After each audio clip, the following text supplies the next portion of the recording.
Значи здравството ни е многу тежок пациент, многу болен пациент.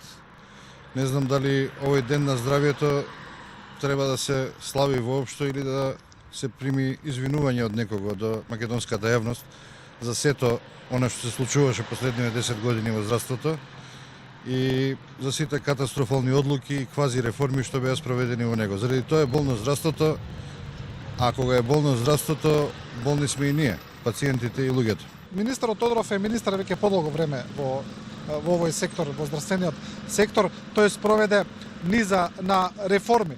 Некои од нив може да се каже дека се тривијални како оние на почетокот на мандатот кога ветуваше подобрување на здравствените шалтери за пациентите да не се наведнуваат, но и тие не се спроведоа, но има некои системски, меѓу кои да речеме се оние клинички патеки, начинот на упатување на пациенти, мој термин, плаќањето по учинок, кое ви е исто така многу добро познато и така натаму, но многу од тие реформи не успеа да заживеат како што треба. Зошто е тоа така?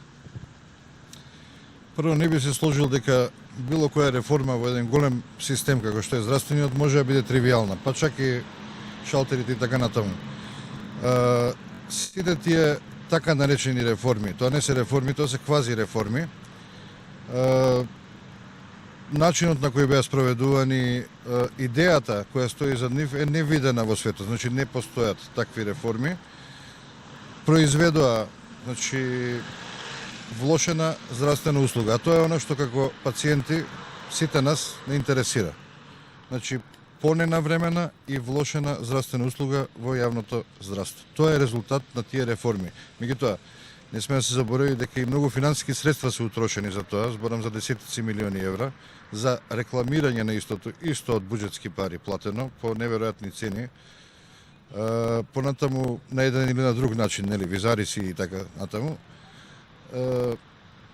Меѓутоа, она што е суштина на проблемот е дека ние верувавме кога започнаа тие така наречени реформи дека се работи за незнаење, за некадарност од страна на Министерството.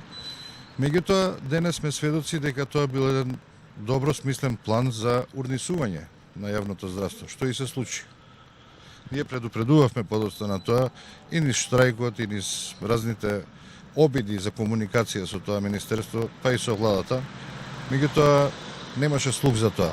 А немало, гледаме денеска зашто.